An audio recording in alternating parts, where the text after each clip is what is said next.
Hey guys, tonight we begin with a woman in a velvet dressing gown, brushing a fine layer of white powder across her cheeks in a candlelit mirror. Her reflection faint, her skin so pale it almost glows. You watch as she dips her fingertips into a little tin marked complexion wafers. She presses them to her tongue once, twice, then she sighs. There, that's better. She looks slightly weaker now, slightly sicker. Perfect. You probably wouldn't survive this trend, especially if you cared about breathing, blinking, or being alive for more than 6 months, because tonight's journey leads straight through a time when poison wasn't just in the medicine cabinet. It was on your face, and in your gloves, and your bonnet, and occasionally your pastry. So before you get comfortable, take a moment to like the video and subscribe, but only if you genuinely enjoy what I do here. Let me know in the comments where you're watching from, and what time it is there. Now dim the lights. Maybe turn on a fan for that soft background hum, and let's ease into tonight's journey together. Your face, to be specific, or rather the ideal version of it, if you were an upper-class woman in 19th century Britain. It is pale, deathly pale, not just fair-skinned or porcelain, but bone-white, with an undertone of gentle decay, like something already halfway into the afterlife. You begin with a face. It is not a healthy look, nor is it supposed to be. And so, arsenic enters the chat. To be considered attractive, truly attractive, during the 1800s, especially in the earlier Victorian decades, you had to look like you were fading. You needed just enough color in your lips and cheeks to suggest you might still be breathing, but not so much that anyone mistook you for someone who spent time outside or, God forbid, worked. You find it everywhere, though no one's calling it poison just yet. In fact, quite the opposite. Arsenic in the 19th century was advertised with about as much concern as lavender or sea salt. You could buy it in little boxes, elegant little apothecary tins, labeled as complexion wafers or skin softeners. No prescriptions, no warning labels, just a quiet implication: eat this, and you'll look like a fading flower.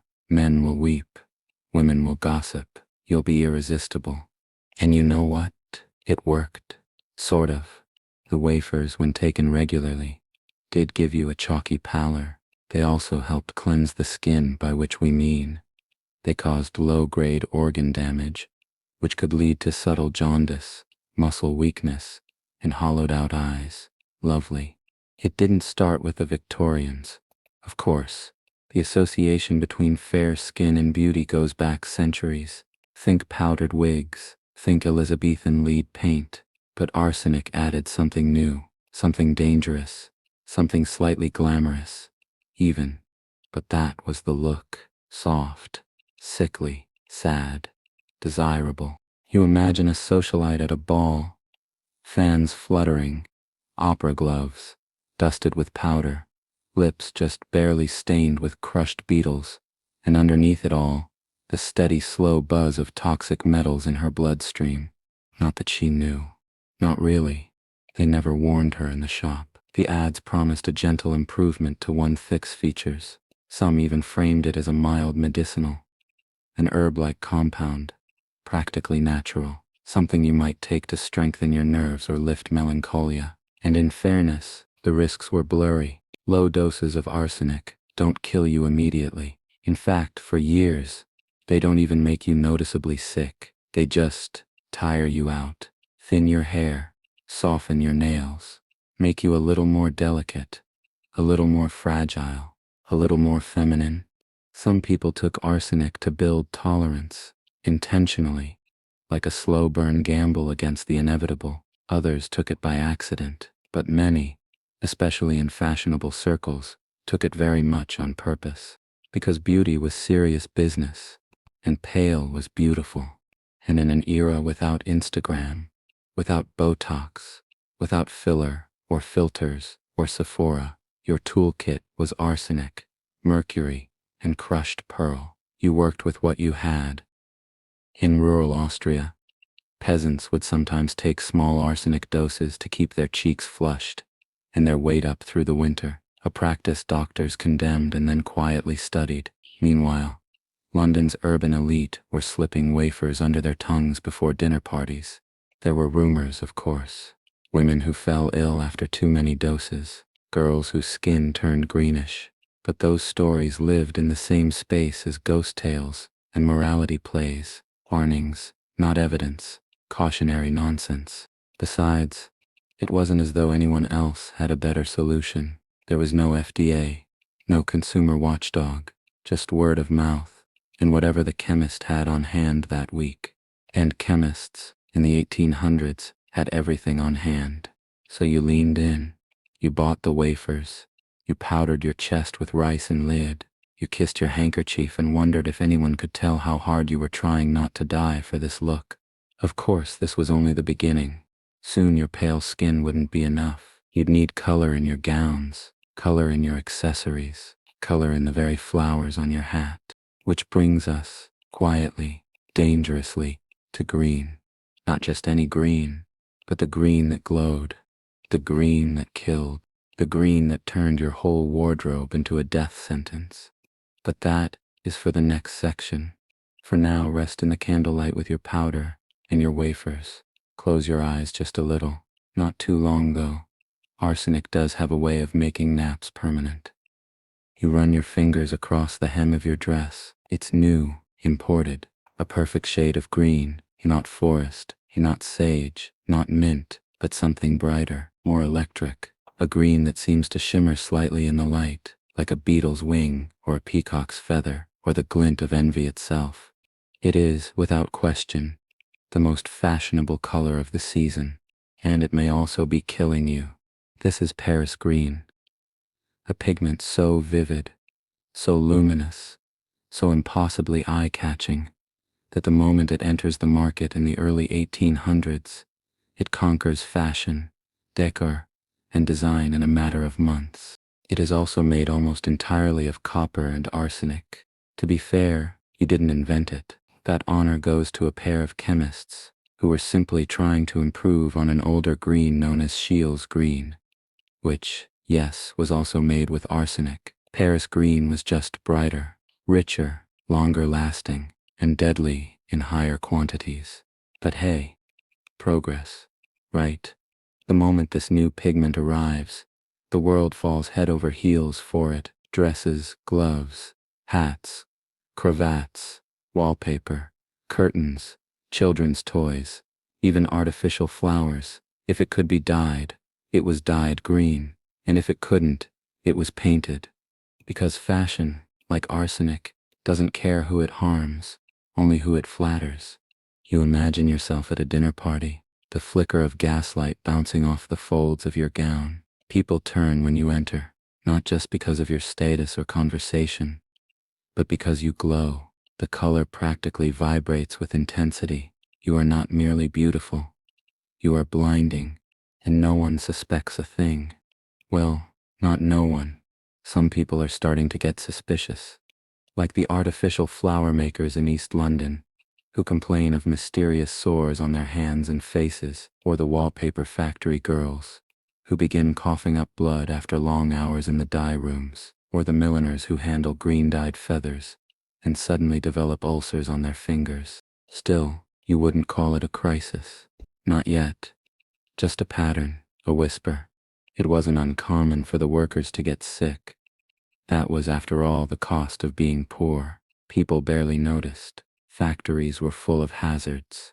Open vats of boiling chemicals, dust thick enough to coat your lungs in a day. No gloves, no masks, no regulation. If someone fainted or vomited or dropped dead, well, there was always someone else to replace them. But the dress lived on, and society ladies kept buying them. Because here's the thing, the danger didn't stay in the factory. Paris green didn't like to stay put. It flaked, it rubbed off, it drifted into the air like pollen, which meant that when you wore it, especially for long periods or in warm rooms, it started to coat your skin, your gloves, your underclothes. You breathed it in, you touched it, you ate with the same fingers that smoothed its folds, and gradually, The color wore you back. There are stories, you've probably heard them whispered at salons, of women who came home from dances and found their skin irritated, red marks around the neck, blisters beneath the arms, rashes that spread into fevers, of men who wore green waistcoats and couldn't stop vomiting the next day, of children who died in nurseries decorated with green wallpaper and nobody ever asked why. One particularly famous case, often retold in breathless tones, involves a young girl who adored her green ball gown so much that she wore it every chance she got. One evening, she comes home with a headache, then nausea, then hallucinations. She's dead by morning. Her gown, when folded away, is later found to have enough arsenic to kill several adults. But don't worry, someone else probably wore it later. This isn't that horror fiction. This is high fashion. You wonder, did they know? Did you know? It's hard to say. The science was young. Poison wasn't an obvious conclusion. Arsenic wasn't understood the way it is now, as something invisible, cumulative, terrifyingly mundane. Back then it was just another chemical. Useful, versatile, cheap, and when wrapped in the allure of elegance, practically irresistible. Green was the color of money, of status, of freshness and modernity and daring. So what if it made you cough? So what if the maid seemed pale? So what if your scalp itched after a long night out? Pain is temporary. Fashion is legacy. Besides, you've heard worse. Women tight-laced their corsets until they fainted. Men powdered their wigs with flour laced with mercury. The price of looking good has always been steep. Still, the whispers grow. Some newspapers start to publish letters. Doctors raise tentative concerns. Chemists begin testing dyes and find disturbing results. But there's a hesitance, a resistance to believing that something so beautiful could be so dangerous. Isn't that always the case? Even now you feel the soft weight of your green gloves on your wrists. You love them. They match your eyes. You wore them to 3 engagements this week alone. It's probably nothing. Probably. Besides, something else has your attention now. A new product. A powder, they say. So fine and so light that it makes your skin look like porcelain. A miracle blend. You can't wait to try it. It's got a funny name. Something French, maybe, or Latin. You'll look it up tomorrow.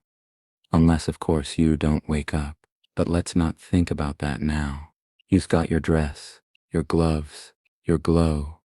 You're the brightest thing in the room, and you wouldn't have it any other way.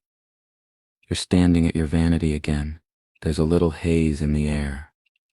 A faint, dusty shimmer that catches the sunlight through the lace curtains. It's not smoke. Not quite. Just powder. A fine mist of refinement, floating gently over the array of jars, tins, and brushes laid out before you. This is your ritual, your armor, and your daily flirtation with chemical warfare. Because cosmetics in the 1800s aren't about skincare routines or self-love mantras. They're about manipulation, the illusion of fragility, the art of being visibly delicate. And to achieve that, you'll need lead, mercury, and arsenic, possibly all 3. First comes the white base.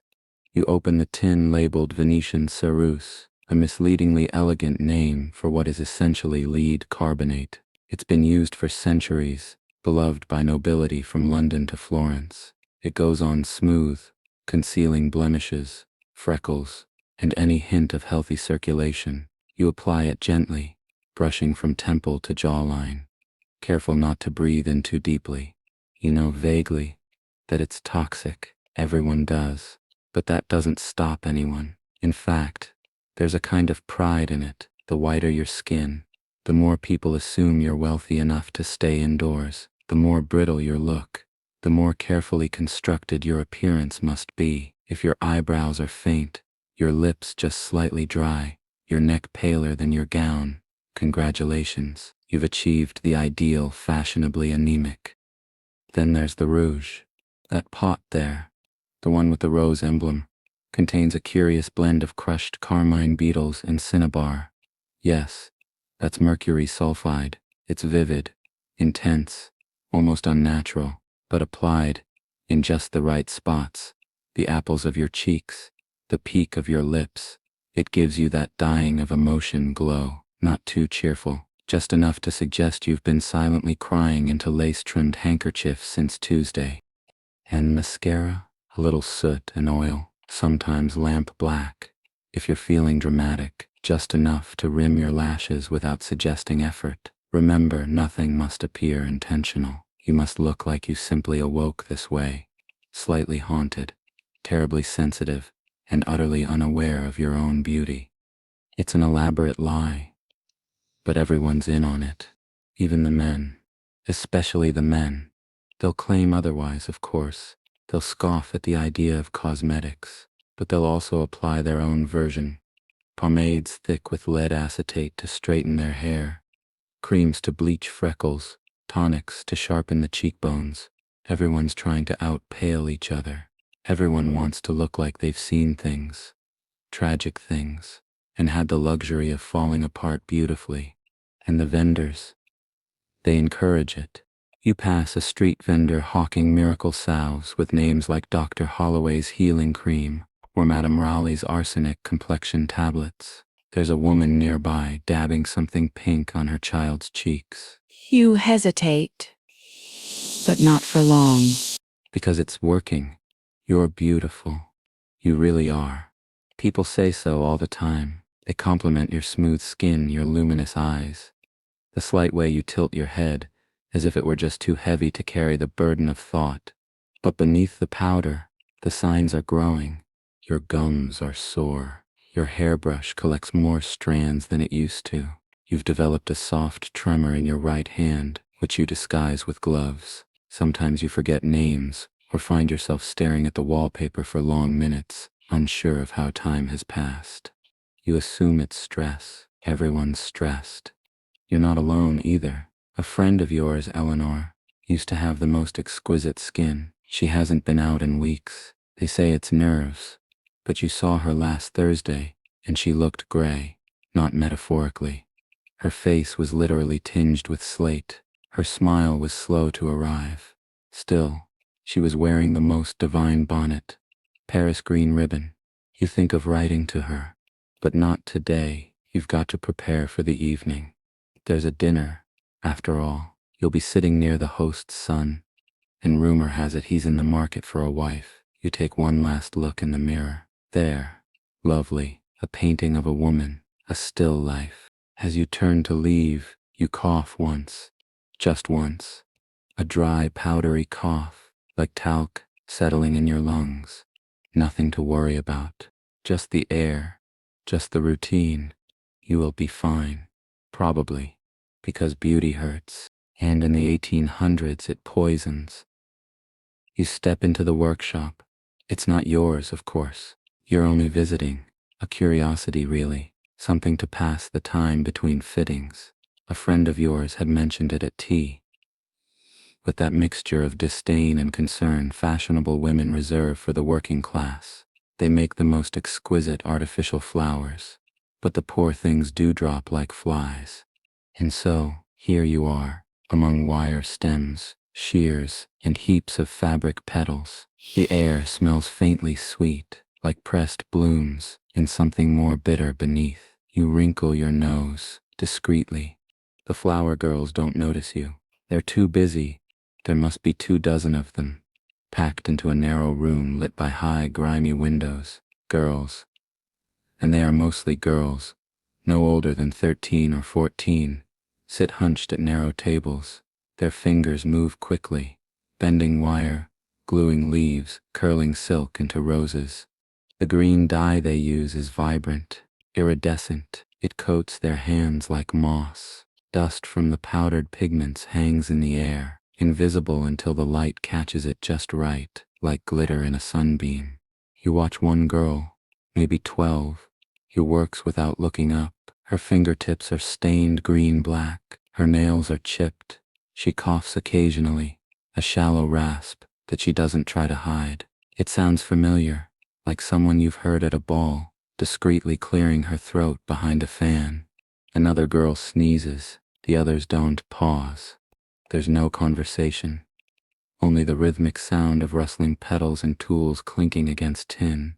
This is where your fashionable headpiece begins its life. You picture it, the one you wore to last week's performance, pale roses tucked into a wreath of emerald ivy, the compliments you received, the way people looked at you under the gaslight, as if you were a painting come to life. You hadn't thought about where the flowers came from. No one does, and certainly not who handled them. The green dye used in artificial floristry, often a form of arsenic trioxide, adheres beautifully to silk and feathers. It holds its color, it doesn't fade, but it also becomes airborne with the slightest breeze. A puff of it settles on lips, on lunch, on bare wrists. The girls here breathe it in every day, 8 to 12 hours at a stretch, 6 days a week.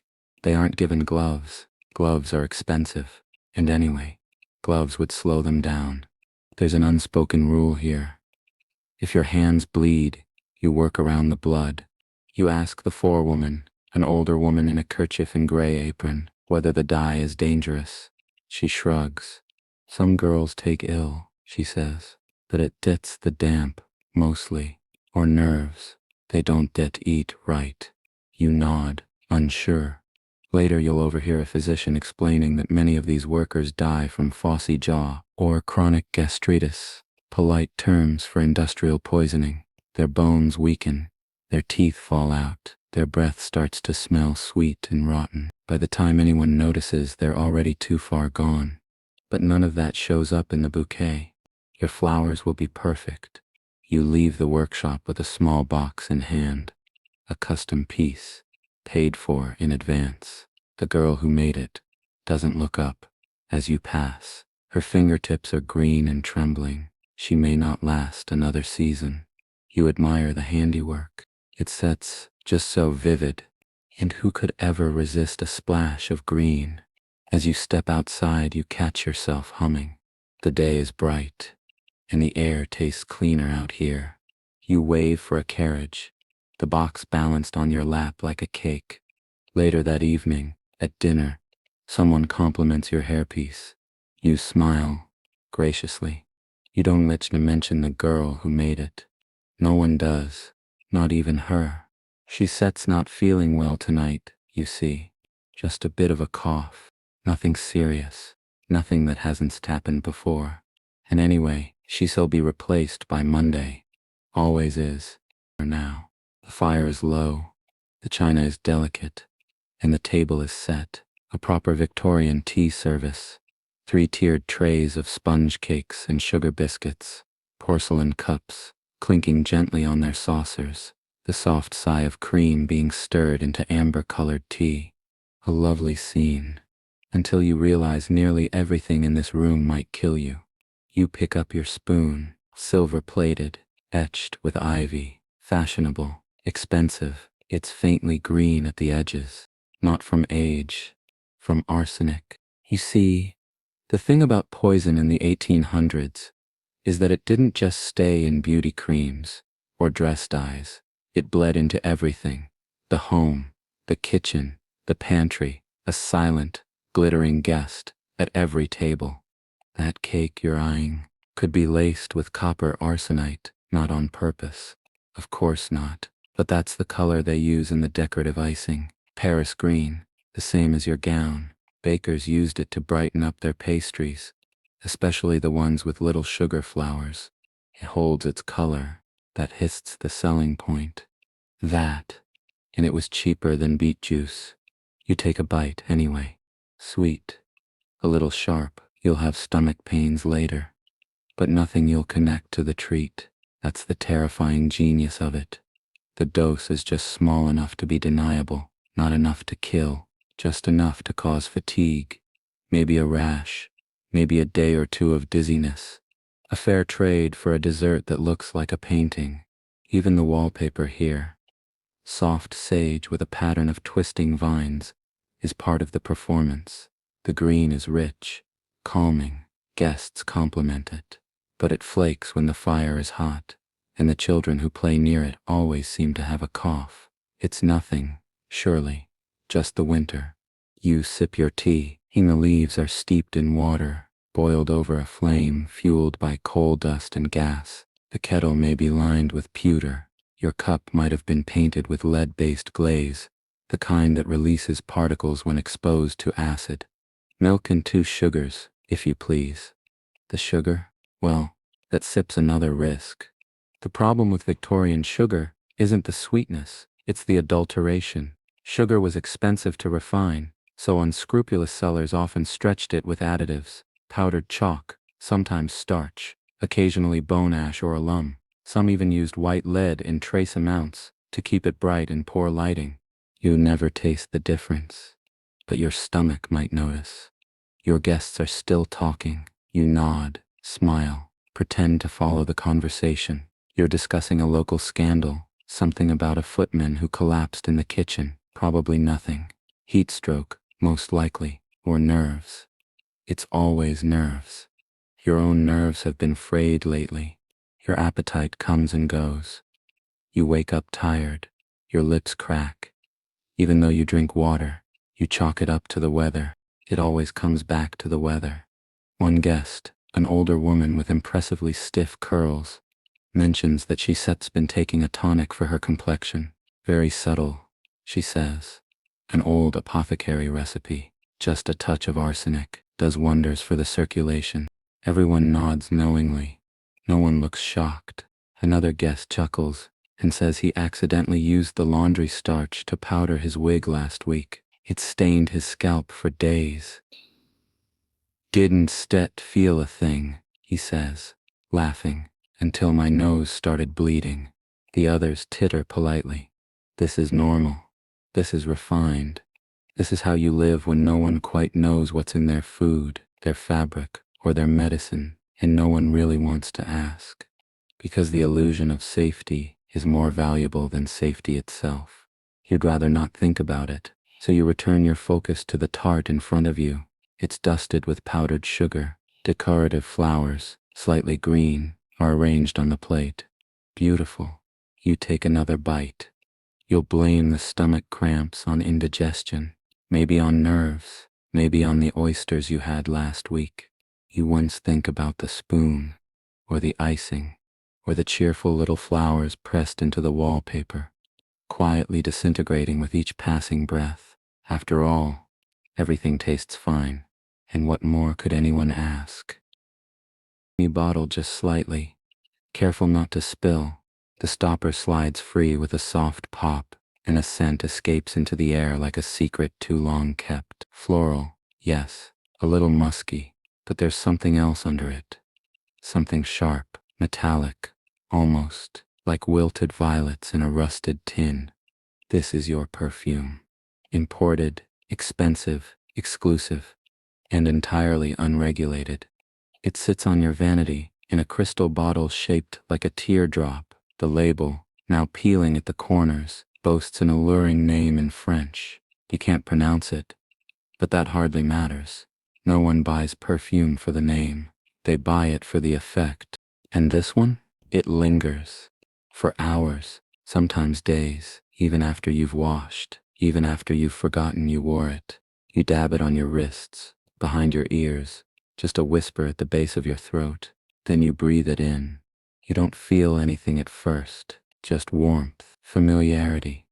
Later, of course, there will be a headache, a little fogginess, perhaps a sharpness in your sinuses that makes your eyes water and your temples throb. You'll assume it's tension or lack of sleep. You once said blame the perfume, but maybe you should, because in the 1800s, perfume isn't just flowers and oils. It's chemistry, a cocktail of natural and synthetic compounds, many of which were barely understood. Ethanol, turpentine, coal tar derivatives, and occasionally, for that extra mystery, benzene or chloroform. Some recipes still used musk, harvested from animal glands. Others relied on lead acetate to fix the scent longer. One popular base, nitrobenzene, sweet-smelling, almond-like, and known today as a potent neurotoxin. At the time, it was praised for its staying power. Because what's more luxurious than a scent that never lets you go? You sit beside a friend at the theater. She leans in and smiles. "Is that you?" she whispers. "You smell divine. You beam.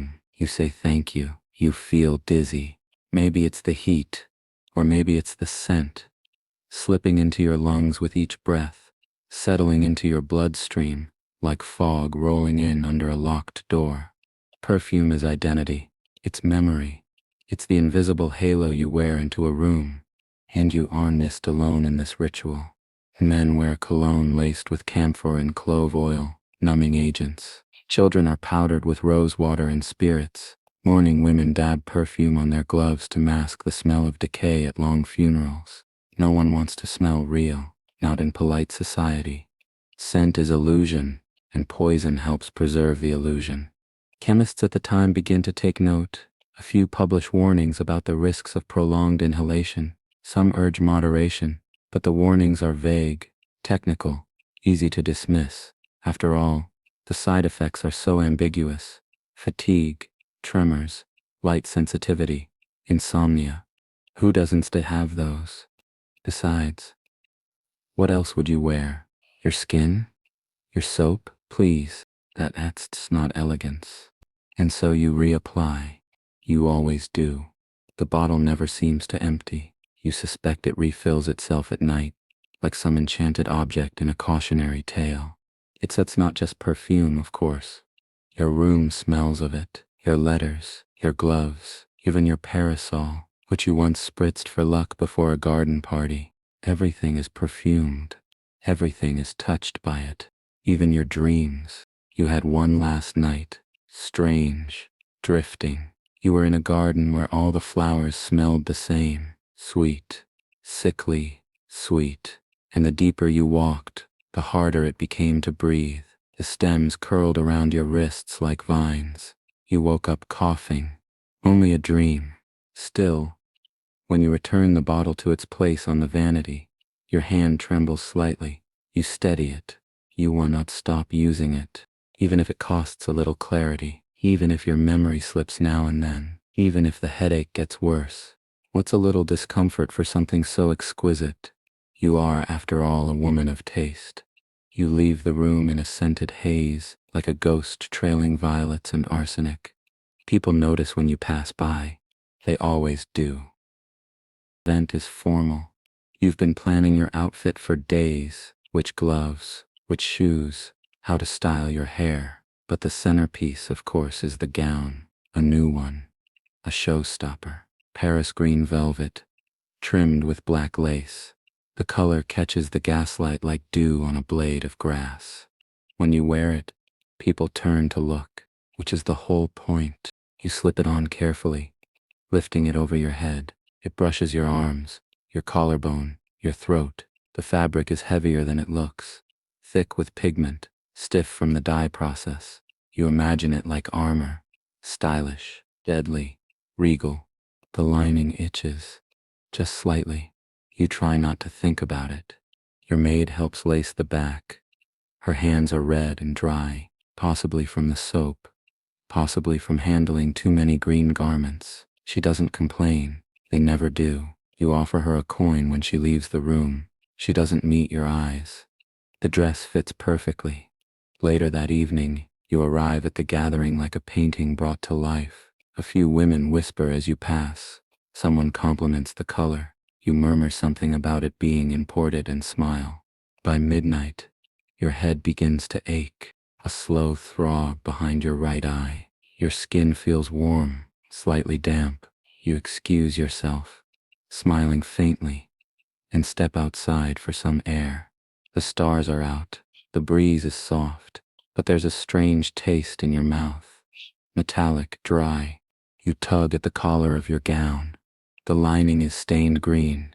It's been rubbing against your neck all night, transferring pigment, dusting your skin with microscopic flakes of copper arsenite. You press your fingertips to your throat and notice a light rash blooming just below the jawline. You'll cover it tomorrow with powder, maybe rice flour, or maybe just more ceruse. No one will notice. And if they do, they won't mention it. Because yours is not the only green gown in the room. Far from it. You remember, vaguely, reading about a woman in Brighton who died after wearing a green dress for an entire opera season. The newspapers said her symptoms were confusing: fever, vomiting, delirium. She went quietly, one night, in a private sanatorium. The dress was burned. Another woman fainted during a dinner party. Her corset had absorbed dye from her emerald sash. The sweat on her back reactivated the pigment. The physician called it chemical strangulation. But these are outliers, tragedies, not rules. At least that's what everyone tells themselves. Still, some department stores are beginning to get nervous. A few have stopped stocking green dresses altogether. Others offer disclaimers. Wear with caution. Some chemists have begun testing dyes for arsenic content. It's become something of a parlor game. Holding litmus strips to wallpaper, gloves, silk ribbons. People laugh when the tests turn green. Then they wear the ribbon anyway. Even funerals are not exempt. It's not uncommon now to see wreaths dyed with Paris green, their artificial ivy so lifelike, you'd swear it was real. Some mourners wear it on their sleeves, quite literally. Others place the flowers in children's caskets, the colors still vibrant even in the dimness of the crypt. It's morbid, maybe, but beautiful. And that seems to be the eternal trade-off. You think about this as you stand beneath the gaslight on the veranda. The wind catches your skirt. You breathe in the scent of coal smoke and roses. A man joins you. He offers a compliment. You laugh, demurely. The night resumes. Later, in your room, you unlace the dress slowly, fold it carefully, lay it over the chair. You pause. Your skin is still glowing faintly in the mirror, flushed, luminous, slightly off. You lean closer. Is that a bruise? No, just a shadow. You'll sleep it off. But it's only a dress. It's only a color. You tell yourself that, even as you feel your breath catch a little in your throat. The wind rustles the wreath on your windowsill. It's green too. Feeling quite yourself. The mirror confirms it. Your eyes are dull, your skin a little blotchy, and your wrists look thinner than you remember. There's a buzzing under your ribs. Not pain exactly, but something close to it, like your organs are whispering to each other. You decide it's time to see the doctor. He receives you in a wood-paneled room that smells of paper and pipe smoke. There's a skeleton in the corner, dust on the blinds. You sit in the velvet chair while he finishes a note in looping cursive. He doesn't ask about your symptoms right away. Instead, he studies you like you're already half diagnosed. Use for lost weight, he says approvingly. A bit of hollowness in the cheeks. Use very fashionable. You smile weakly. He takes your wrist, counts, frowns, but only slightly. Have you been sleeping? You nod, sort of. Appetite. You hesitate, then shrug. He nods again, as if all of this aligns perfectly with his expectations. His diagnosis: nervous exhaustion, possibly mild melancholia, perhaps a vague inflammation of the organs. He avoids specifics. That's not the point. What matters is the prescription. And tonight, as with many nights before, it involves arsenic. He says it gently, as if speaking the word too loudly might spoil its effect. Very small doses, he assures you, incredibly effective for your complexion, and it'll help you sleep.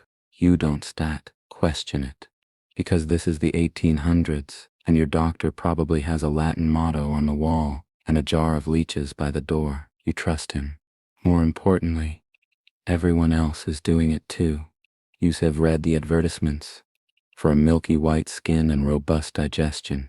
You've seen the bottles: arsenic amalgam, Fowler's solution, arsenical pills for delicate ladies. It isn't even considered alternative medicine.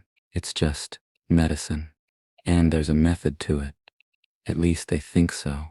Arsenic in microdoses is said to stimulate the appetite, calm the nerves, even increase stamina. Some athletes take it before events. Soldiers in the Austro-Hungarian army allegedly use it for endurance during training. If it works for them, surely it will work for you. The doctor hands you a small vial with a thin glass stopper. Take it after meals, he says. You ask, how much? Just a drop, he replies. 2. If you feel particularly faint, he smiles. You smile back. It feels safe. This exchange, reassuring and deadly. You slip the bottle into your purse, feeling its cool shape press against your hand. Outside the day is bright, almost too bright. You walk past a bakery and catch the scent of sugar and ash. Across the street, you spot a chemist's shop with a cheerful sign. Restoratives and tonics for every ailment. There are powders in the window, some pink, some white, a few bright green. Inside, you know there's a shelf labeled poisons, another labeled perfumes. Sometimes they overlap, and no one seems especially worried about it. Back home, you uncork the vial. It's odorless. That's the thing about arsenic. It doesn't give itself away. You place a drop on your tongue. It stings, slightly, then dissolves. You wait. No immediate change. You didn't expect one. But later, when you look in the mirror again, your skin does look smoother, or perhaps that's just the candlelight. In the following days, you follow the instructions. 1 drop. 2. You skip meals. You feel oddly awake, strangely present. Your cheeks flush more easily now. You've stopped needing rouge. People compliment your energy.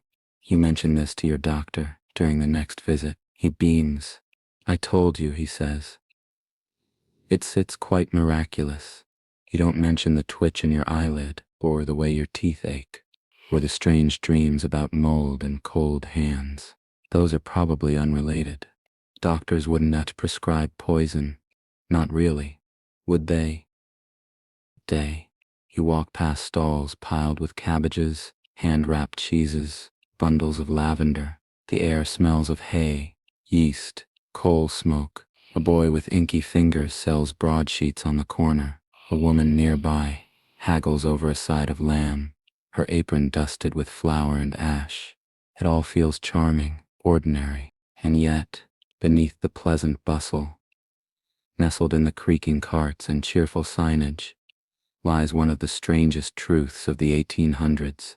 You could buy deadly poison almost anywhere, right there, next to the spices, just below the biscuits, in the same shop where you'd pick up barley, licorice root, or a jar of pickled onions. You stop outside the local apothecary, a tidy storefront with frosted windows and tidy lettering. Humbleton, chemist and druggist. Inside, a bell tinkles as you enter. Rows of gleaming bottles line the shelves, organized neatly by shape and label. On glass, for tinctures, green for herbs, blue for tonics that glow faintly in the light. You scan the shelves and see familiar names. Fowler Sitz solution, laudanum, calomel, and then arsenic trioxide. Just sitting there, behind a little pane of dusty glass. No warnings, no skulls, no fanfare. It's sold by weight.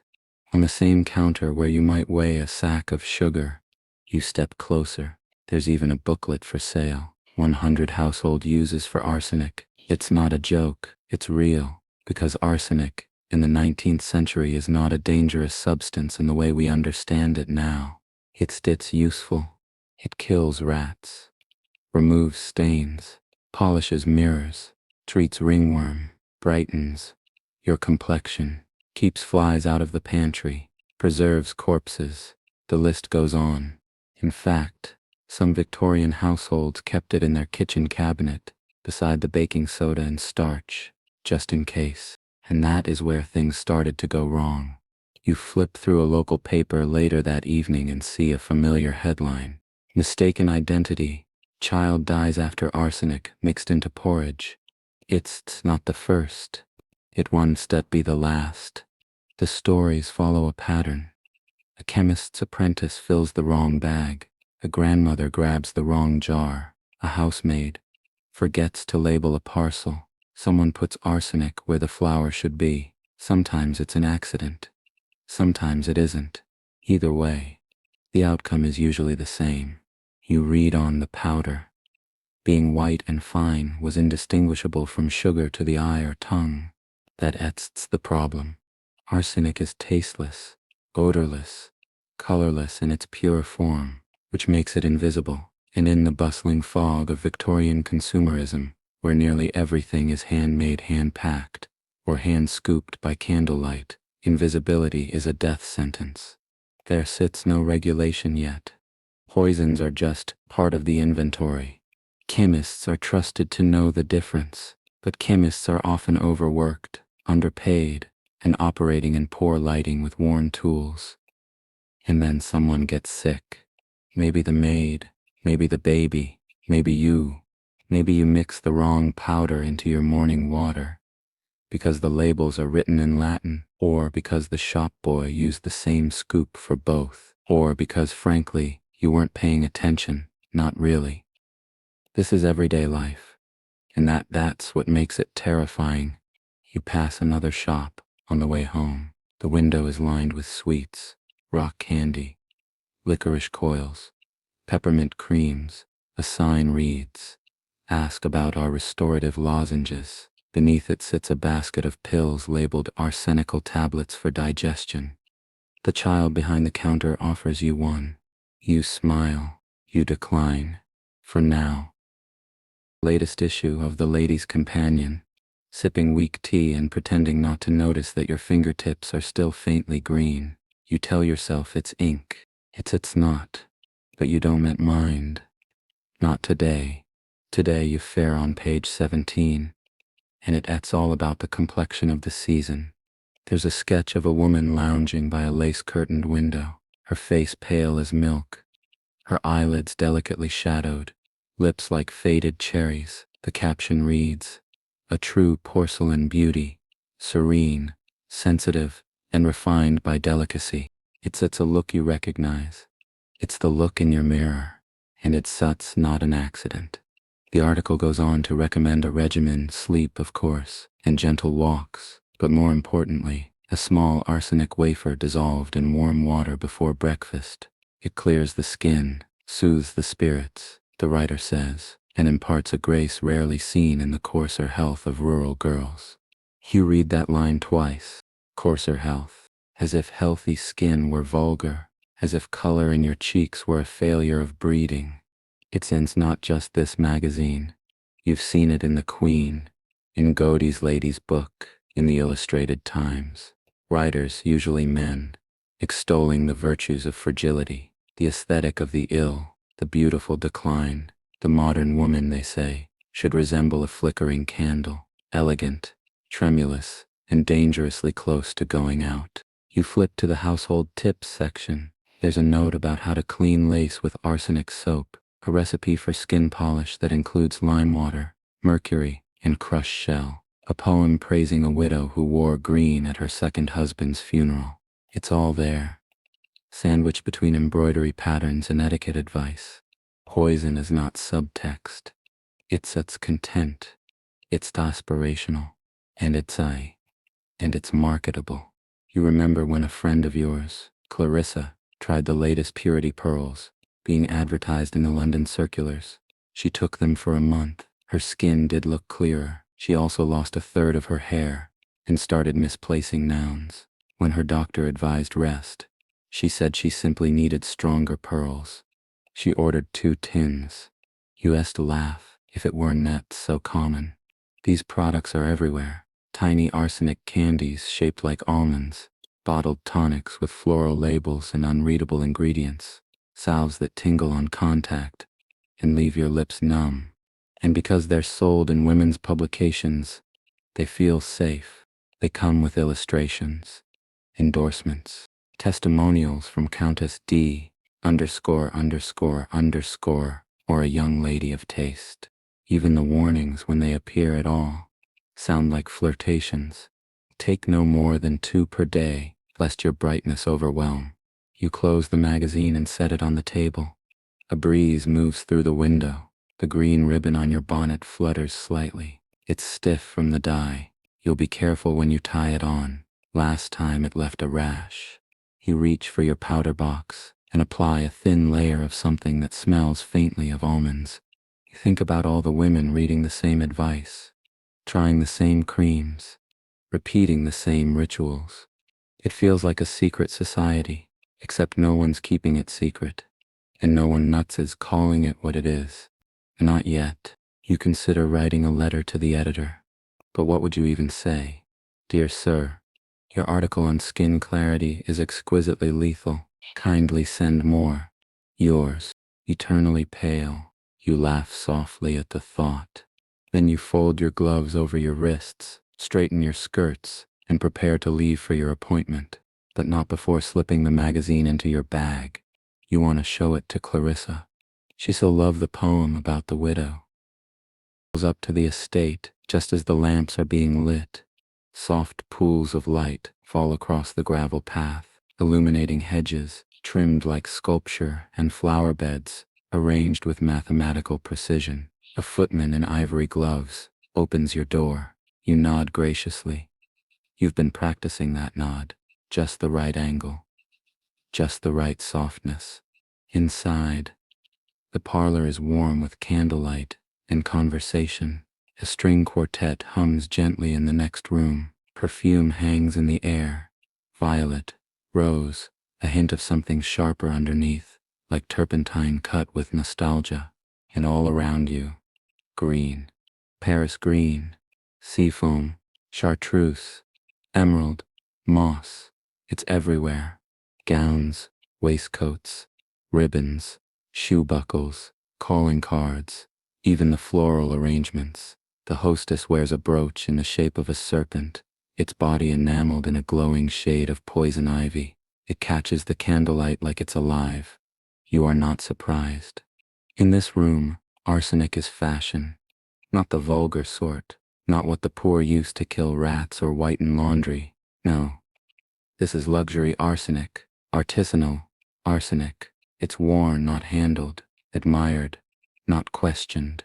Because in this world, the salons and conservatories of the well-bred beauty isn't just skin deep, it's skin thin, it's fragile, curated, and faintly tragic. And there's nothing more fashionable than a woman who looks like she might disappear at any moment. You sip champagne and watch as a man compliments a lady's gown. Stunning shade, he says. She smiles. Imported from France. The dye alone cost more than the tailor. He laughs. But it's the kind of laugh that ends in a cough. He waves it off. No one presses. You see the same signs on others. Red-rimmed eyes, pale lips, a subtle stiffness in the fingers. Not arthritis, just the beginning of something. But no one talks about it directly. Instead, they admire the lace, the embroidery, the contrast of green silk against skin as pale as ashes. You overhear someone say, "She looks positively ghostly tonight." It's a compliment. You catch a glimpse of yourself in a mirror across the room. You do look striking, bone pale, with just a hint of violet under your eyes, like someone who reads tragic poetry by gaslight and forgets to eat. Perfect. There's a kind of unspoken hierarchy forming now. Not just who wears green, but how much. Who dares to wear the deepest shade, who applies the most arsenical powder, who can afford the finest, most toxic perfume imported from across the channel. Rumors circle about a duchess who insists her walls be repainted every season to preserve the vibrancy of her green dining room. About a baronet who commissioned gloves dyed with a custom arsenic pigment called l'Absinthe Royale. And when those people fall ill or quietly vanish for health reasons, the story becomes part of their mystique. There sits glamour and suffering. There always has been. You think about Clarissa again, how she used to joke that arsenic was cheaper than piano lessons and far more effective. She hasn't attended a salon in weeks. You heard she's been taken to the countryside to recover, which in this context is often code for hasn't opened her eyes since Tuesday. Still, her last portrait was magnificent. A hush falls across the room as a painter arrives, young, brooding, with ink-stained cuffs. He's sketching a woman in green by the fireplace. Her hand rests on her cheek, and her expression is soft, unreadable. Someone whispers that she fainted during the sitting. The painter says nothing, just keeps drawing. You watch, silently, You wonder what shade he sets using for her dress. You wonder what it's made of. You wonder if she still see the finished piece. Read the tabloids. Or so you say. But this morning your maid left a copy of the illustrated police news folded neatly on your dressing table. You glance at it while applying your powder, half out of habit, half out of curiosity. The front page shows a woman in a ball gown, collapsed on the floor. The caption reads, "The dress that killed her, a fashionable fatality in Mayfair." You pause. They've used engraving to show her expression. Mouth parted, eyes half-lidded, limbs artfully arranged. She looks almost serene, like she meant to fall that way. You read the article in fragments, brushing your cheeks with rouge. Her name was Margaret Alcott, 24. The gown was custom-made, Paris green silk, worn 3 times before her sudden collapse during a dinner party. Witnesses described her as pale, distracted, with flushed cheeks and trembling hands. You have heard that description before. The newspaper is already whispering arsenic. Words like poisoned, toxic vapors, dangerous pigments are scattered between columns of social speculation. You reach for your perfume and hesitate. Then you apply it anyway. Because even though you're starting to feel the edges fray, the headaches, the low appetite, the strange hollow feeling behind your eyes, you're not ready to give up the green.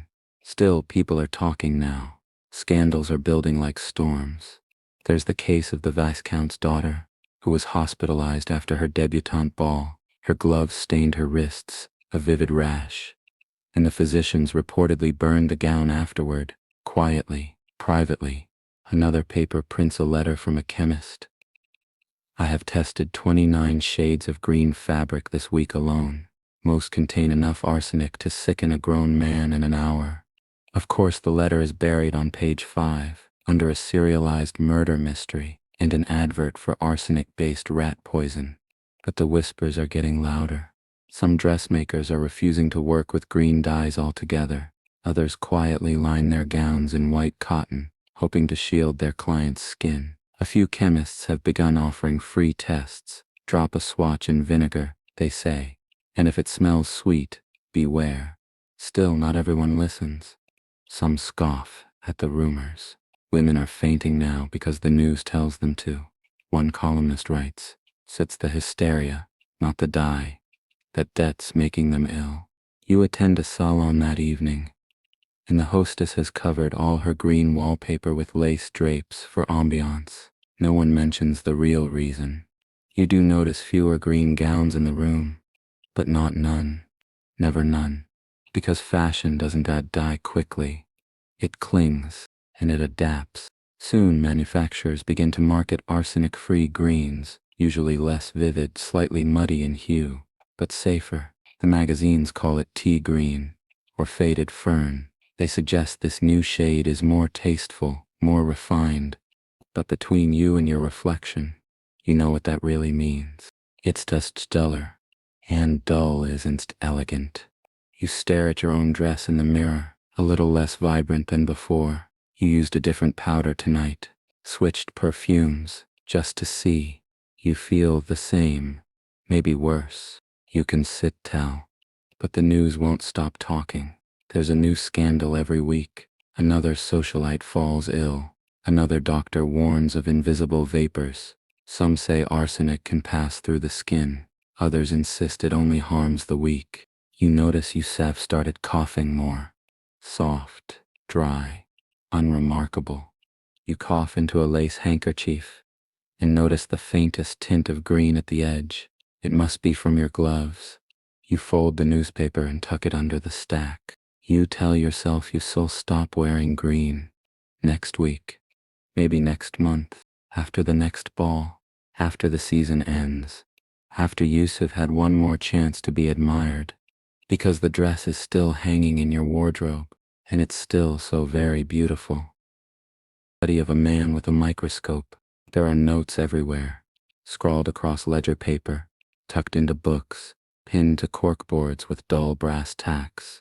Jars line the windowsill, each holding samples of fabrics, powders, plant matter. One contains what looks suspiciously like a preserved glove finger. He sits pacing. His name is Dr. William H. Something. You didn't catch the rest. What matters is that he's one of a growing number of scientific men beginning to raise their voices, however gently, against the quiet catastrophe of fashionable poisoning. And even he isn't entirely sure what to do about it. You watch as he returns to his workbench, adjusts the focus on his lens, and sighs.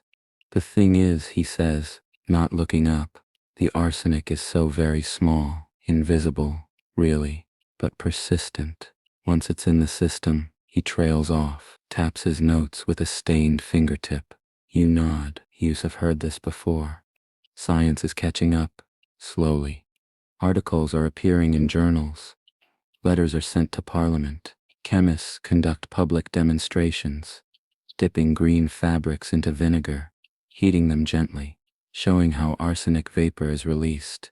A sweet, apple-like scent, deceptively pleasant. There are exhibitions where poisoned gloves are placed under bell jars. Women press their faces close anyway. Some reformers call for bans, for labeling, for restrictions on certain pigments. But for every scientific warning, there sits a rebuttal in a fashion column or society paper, the green hysteria. One article scoffs, an overreaction to unproven danger. Another headline reads, "Arsenic may kill but so can dowdiness." And there it is. That's the real battle, not just science versus poison, but science versus beauty, safety versus taste, and taste is winning. Because fashion changes slowly, and vanity not at all. Even the scientists aren't immune.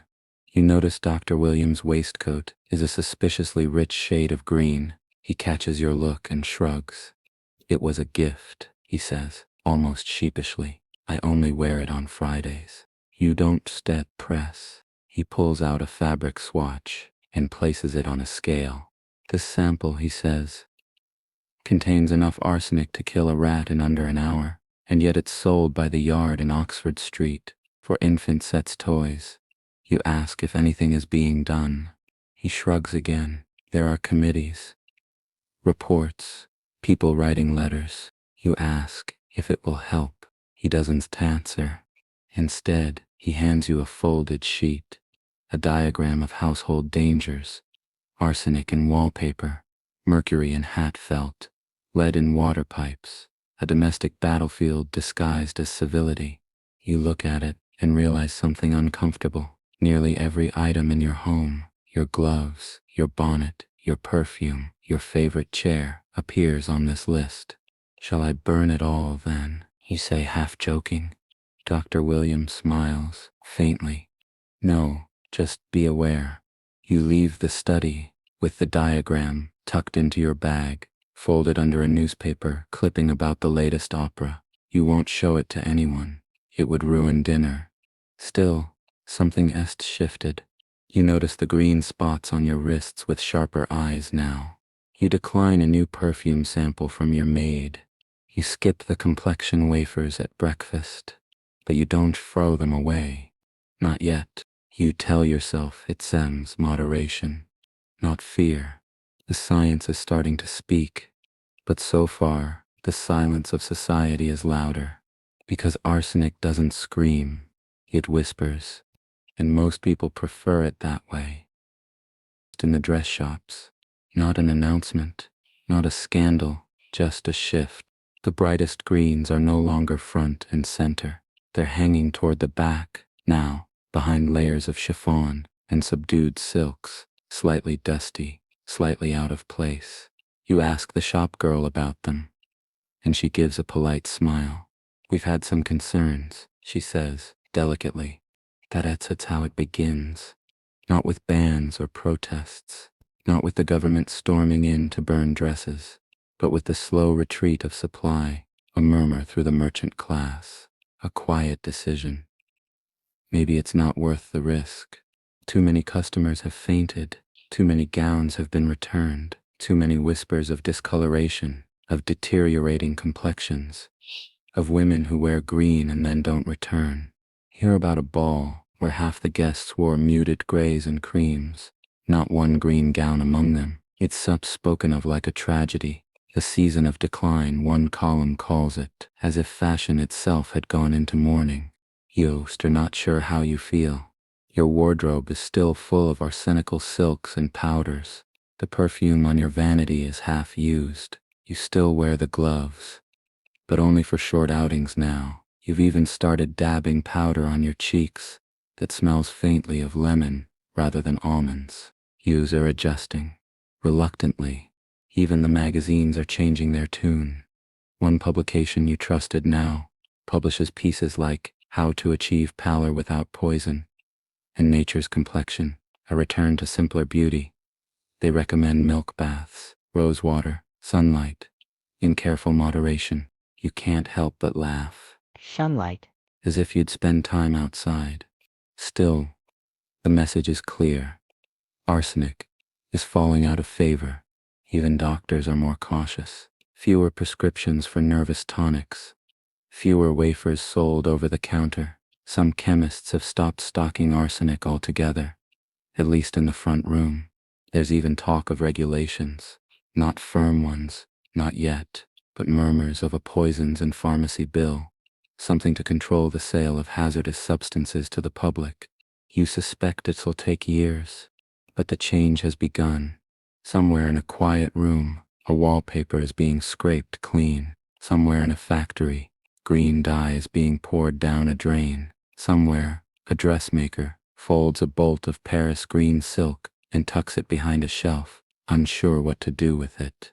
And somewhere, maybe right now, a young woman opens a fashion magazine and doesn't see a single mention of arsenic.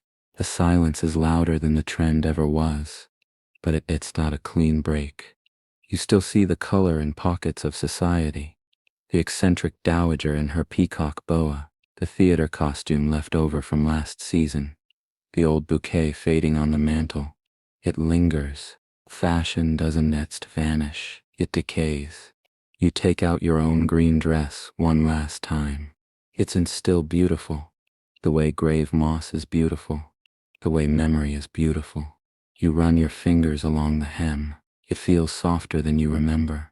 Or maybe you're just more cautious now. You think of Clarissa, last you heard. Her family had sent her abroad, someplace with sea air. You hope she's walking along the shore. You hope she still remembers your name. You place the dress back in its box, carefully, respectfully, like closing a casket. It had its moment, and you survived it, just barely. And realize you haven't thought about arsenic in weeks. Not really. The wafers are still tucked away in the back of the drawer, but you haven't touched them. The perfume bottle is more decorative now than functional. You've started using cold cream that smells like nothing at all. Your mirror no longer reflects a ghost. You look alive, and yet it lingers. Not in the powder on your cheeks or the dye in your gloves, but in something harder to name, something deeper, a kind of cultural echo. You see it in the way women talk about their skin, their weight, their hair, not so different from before. You visit a new chemist's shop, brighter, better lit. There's a glass case near the front, with neat rows of labeled creams, powders, tinctures. The labels are modern now, scientific. Words like clarifying, revitalizing, detoxifying. You pick up a jar of something meant to resurface the skin. You pick up a jar of something meant to resurface the skin. It smells familiar. You glance at the ingredients and find half a dozen words you can't pronounce.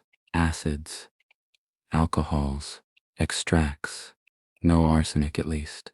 You turn the jar over and read the fine print. May cause irritation, redness, or sensitivity to sunlight. Discontinue use if symptoms persist. You set it down. The sales girl behind the counter smiles. Would you like a sample? You pause, then nod. Old habits, after all. You walk out into the afternoon sun. The paper bag, tucked beneath your arm. In your pocket is a clipping you found yesterday, while sorting old things, a yellowed magazine page, showing an advert for a refining arsenic complexion water. You almost threw it out, but you didn't instead. You folded it and kept it. A reminder, a souvenir. Because deep down you know the truth. Beauty never really abandoned danger. It just changed the bottle, changed the name, made it whisper instead of shout. You see it in the promises: perfection, poreless, eternal youth. You see it in the discomfort women still accept as normal. The pain, the cost, the quiet calculation of what to endure, and for how long, and whether anyone will notice the cracks. You wonder, as you pass your reflection in a shop window, how many other women throughout history asked the same things. Was it worth it? Did it work? Did anyone notice? The shadows of arsenic are long, not because they're obvious, but because they're beautiful, because they were once fashionable, because they made you feel visible. If only for a moment. You round the corner and disappear into the crowd. Another face in motion, another woman walking forward, just slightly more careful than before. You hope that S says enough.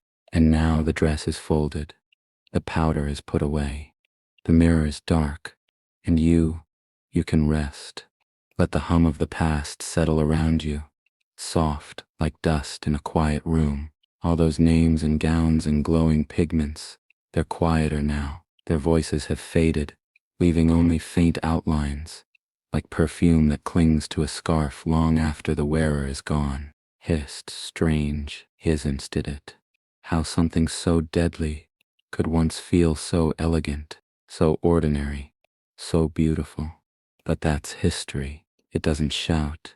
It lingers, in corners, in rituals, in the things we forget to question. And you were there, floating through it all like a careful ghost, watching dresses shimmer in candlelight, listening to teacups click against arsenic-painted saucers, hearing doctors murmur reassurances they didn't understand. You wandered through a world so committed to beauty, they made death fashionable. And now that world is far behind. The lamps are out, the powders are sealed, even the magazines have gone quiet. Let your breath slow. There sits nothing left to wear, nothing more to prove. Just you, the hush of memory, and the cool air that drifts in when the past finally exhales. If your hands feel still, let them be. If your eyes are closing, don't resist. You've walked the ballroom, you've seen the workshop, you've heard the warnings too late and too softly, and yet you made it here, to the other side of the story, to this moment, quiet, strange, and safe. Let that comfort settle on you like dust from a silk hem, soft as shadow, faint as perfume, gentle as sleep. You are home now.